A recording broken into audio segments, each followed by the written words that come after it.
So expect a lot of shock and surprise as wise, educated young people reject the boomer and older Xer men who think they run things. They don't realize how brittle their current situation is. They face a shortage of educated men who think the way they think. They face a shortage of women who are willing to work in environments created by tech bros.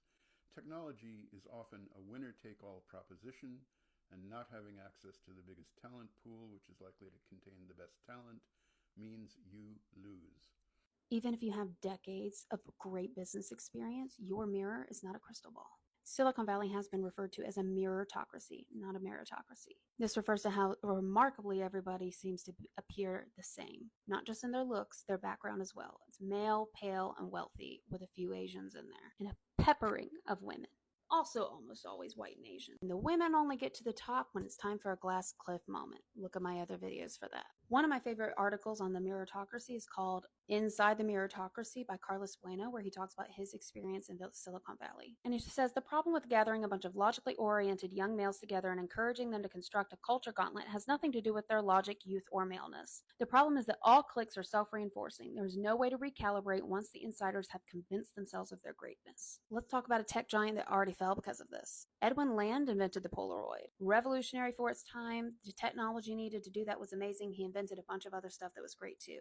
This was in like the 80s. He was thriving. He ran the Polaroid company. But as we shifted more towards digital in the 90s, he refused to hear any dissenting opinions on that it was time to learn how to shift to the digital age. He openly said that there would never exist a time when people would not want printed photos as top tier, that would be the first preference always. He ostracized anybody who disagreed with him, and this is a big mistake because minority viewpoints are important, even if they are incorrect. Having a small group of people with a different experience or who disagree with you is vital because even if they're wrong, they challenge you to look at something in a different way.